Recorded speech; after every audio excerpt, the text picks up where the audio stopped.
So I actually already started reading Funny Story. I am 101 pages into the book. Hello.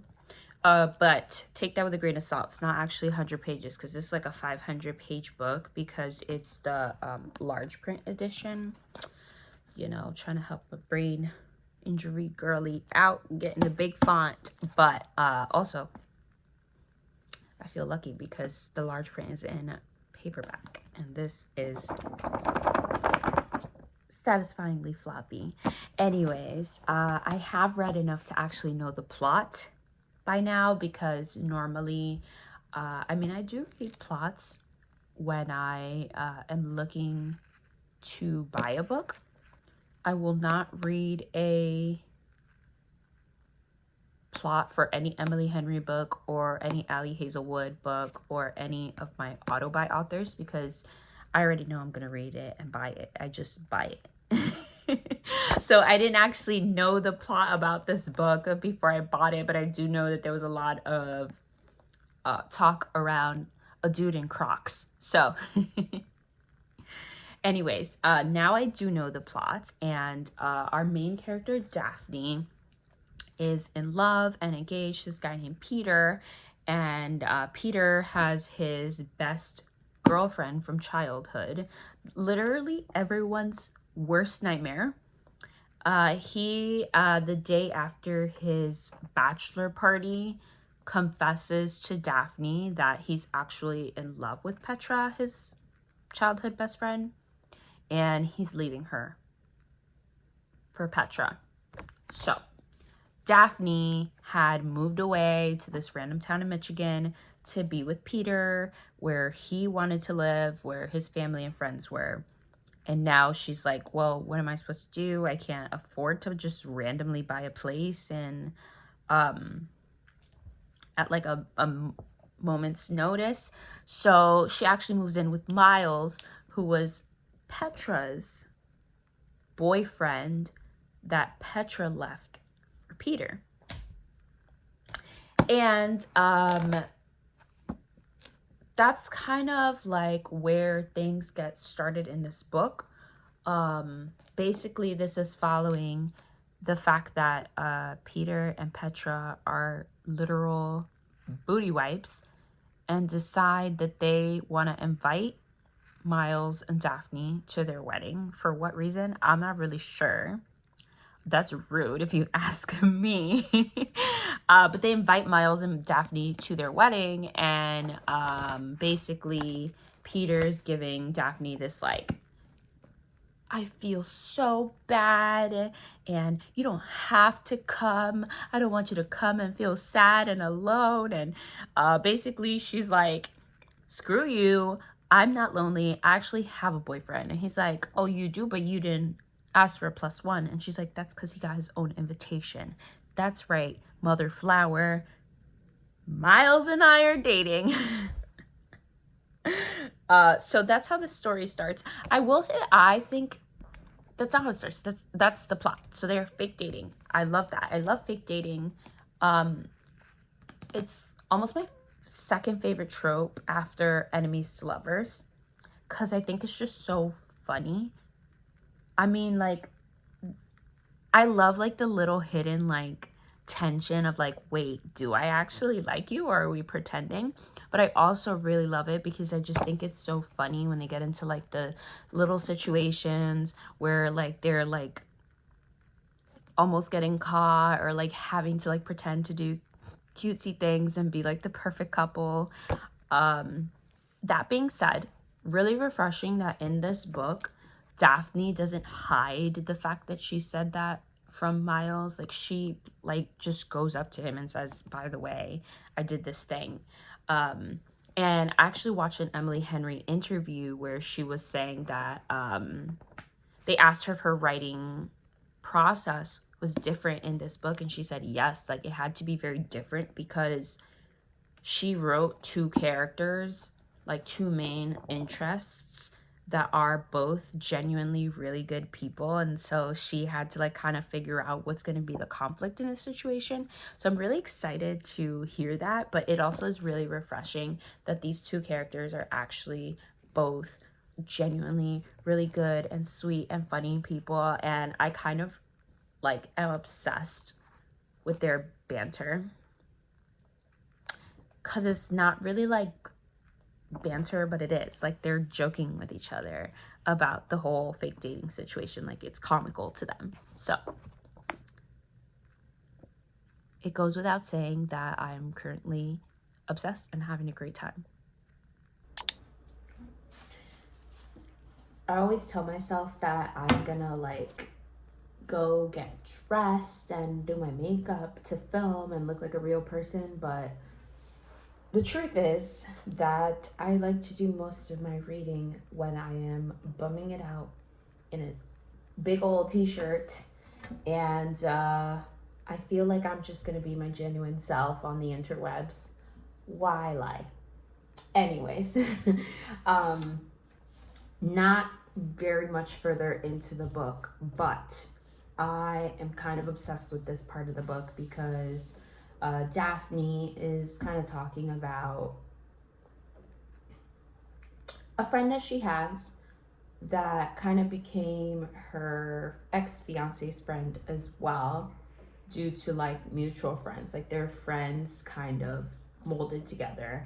And I think that it's so interesting that she's talking about the relationship that she has with her friend, with her best friend, and not only that, but how it was affected by her relationship. Because at the end of the day, she kind of integrated her entire life into Peter's life, and that includes her friend Sadie. And given that Sadie is now friends with not only Peter but also Peter's friends, um, obviously that's gonna cause like maybe not necessarily a rift always, but it's definitely going to change the nature of their relationship, because it's weird and awkward when the friends in the friend group break up. Like, you kind of have this pressure, which is what she's talking about. Like, there kind of is this pressure to pick a side, even though no one is saying pick a side, and maybe not even doing anything about it, or like pressuring you to do it. However, at the end of the day, you do kind of end up picking a side because there's someone that you either feel more connected to, you end up seeing more, or you are seeing both of them, but you're avoiding talking about the other person. It's a really strange dynamic coming out of a relationship. It doesn't, especially when we're like you're engaged or you're married, like it doesn't just affect the relationship that you have with the person that you just broke up with. It affects everyone else. Anyways, any book that I've read regarding a breakup, which is not a lot now that I think about it, but either way, I don't think I've ever heard an author write about the effect it has on other relationships. And that's probably a result of romance books being about the two characters that are in love and not everyone else. But I like that it gives Daphne and the rest of the characters in this book a little bit more of like a real feel. A real feel. Yeah, it gives them more of a feeling of being real people, because they are not just the romantic relationship that they were in before or the romantic relationship that they're developing now. They just have a lot more depth. So I love Emily Henry. She can't miss.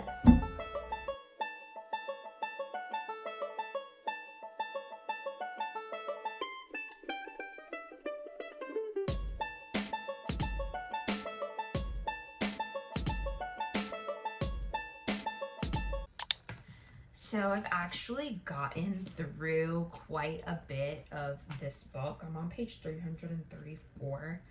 But again, I have a lot more pages because this is the large print version. It's like 500 and something pages, 520. Anyways, I don't know. I didn't have much like to update. I'm just kind of getting into like the meat of the story. I will say that there is this kind of spicy scene that happens a little bit earlier in the book. It's not like full-blown spice, but I will say it's the first time I've ever enjoyed a spicy scene in a book, because normally they just give me the ick. I'm not a big fan. But this one was like, I don't know, it was my vibe. I think we're reading a little bit too much romance that I'm actually starting to enjoy it, because I normally don't. Either that or Emily Henry was just hitting all the right things, I guess. Besides that, though, we do finally get a little bit of the male main character's backstory, and I am kind of obsessed. I cried a little bit, and by a little bit I mean like one little tear came out. I think it's so interesting because since Emily Henry writes all her books in the point of view of the main character, but of the female main character, but since we're in the perspective of Daphne, the female love interest, we get a lot of her background throughout the book. But Miles, like, he's such a friendly person who gets along with everyone, and like everyone loves him, that you don't even realize that you haven't gotten any backstory from him. Like, he's kind of just like the likable guy. Everyone likes him, but you don't really know much about him. And then there was this one point like previously in the book where another character made one little comment, and I remember tabbing it because I'm like, huh, that might mean something later. And yeah, again, I didn't realize until now that, you know, he's just such a nice, likable guy that you don't really think about the fact that you don't know much about his backstory. But when you do get the backstory, it's like that actually makes sense. It puts into perspective a lot of the things that he does, and like the way that he is as a person and as a character. Honestly, I think that Emily Henry did such a good job with him. Like, such a good job with his character.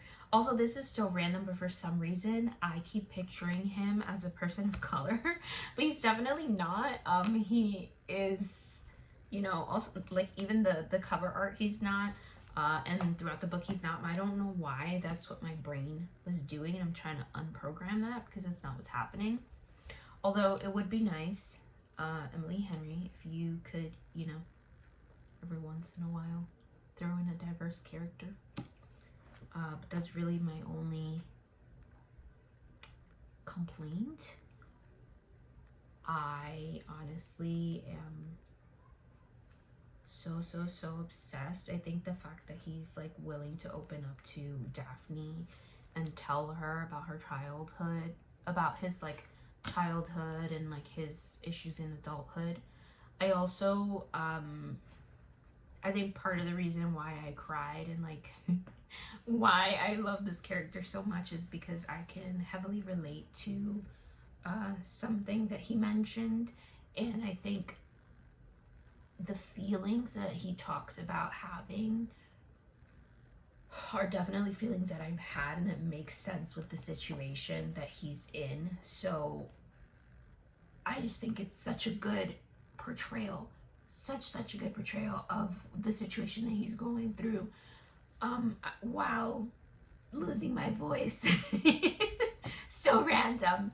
Anyways, this book is just so beautiful. I love them. I love their story. I love how like they complement each other as friends. It feels so genuine. Actually, just read this where because Miles is kind of like this person who everybody likes, and Daphne says to him, I just think you like people almost as much as they like you, and it makes being around you feel like standing in sunlight.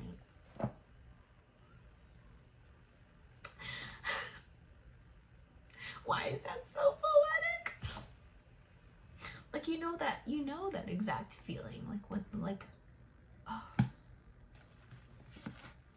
I love this book. This is definitely shaping up to be probably my new favorite Emily Henry book.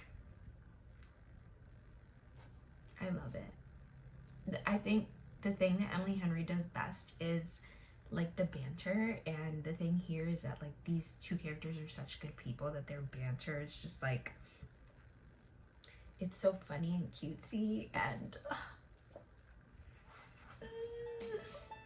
all right, I'm gonna get back to it because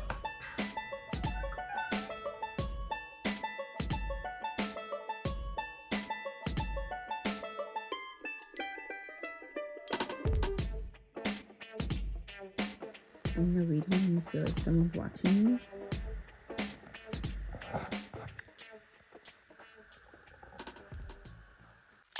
Well, we're at the part in the book where everything is coming out roses, but there's still 100 pages left. Literally exactly 105 pages left. So, you know, naturally, I'm concerned. That being said, I love their romance. It's so interesting that Miles is like totally not the typical guy from like a romance book. That almost makes me like him even more. Like, we're not excessively listening to how tall or how big he is. Also, we just passed another spicy scene, which I'm thinking is probably going to be the last one, and it's not that spicy, which is good for me because, I mean, I'm not going to say I enjoyed this one like I enjoyed the other one, but I don't like less spicy scenes, so I'm glad it was very short and tolerable. Anyways, back to Miles, right? Because he's not like this, like, put together. He doesn't have any money. He works like 4 jobs. He's a bartender for one of them. Like, his main job is bartender at like a winery. He wears Crocs. He's like known for wearing Crocs. He's like a pothead, you know, kind of all the things that you wouldn't really expect, but he's like a really sweet guy. I love his relationship with his sister. Like I said, I really relate to it. I don't know, it's just something so sweet about like these characters. They're so humble, like more down to earth people than what you usually read in a romance book, because she's just like a small town librarian and he, like I said, is a bartender. So that makes them a lot more relatable than a lot of the characters. I will say that she did this thing again, like in Book Lovers, where a very large portion of the book became about kind of like her, Daphne's personal life issues, and Miles is kind of sneaked in there for a little bit too, but mostly Daphne's. Like a very large portion of this book became about her daddy issues. Yeah, the only other, like, I mean, I guess that wasn't a complaint. The only complaint I have in this book thus far is that I really wish that we had a little bit more of the, like, fake dating. Because, like I said, we kind of went into her dealing with a certain aspect of her life. And I would say that Miles was there for it, but I don't think it really helped to further the romance necessarily. It was interesting. However, I would have much preferred a little bit more of the fake dating trope. But we have 100 pages left. And we've already seen a little bit of like the conflict. But the good news is, y'all, that these two characters have good, healthy communication. So I'm really curious to see what this third act issue is gonna be, and if it's a breakup, I'm gonna throw myself out of a window. 100 pages to go, y'all. Something just happened and it was just so unexpected. Like, it hurt my feelings.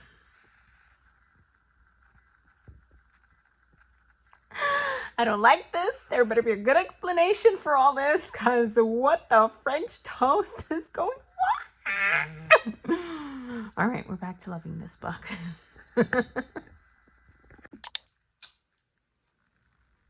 All right, pals. we made it I made it to the end of Funny Story, which means you made it to the end of this vlog. I was kind of debating between giving this book 4 stars and 5 stars. I guess I wasn't really debating. At first, I thought I was going to give it 4 stars because this book kind of did the same thing that Book Lovers did, where there was a large portion of it that wasn't really like part of the romance. It was more of like a development of the main characters, just life and story. But I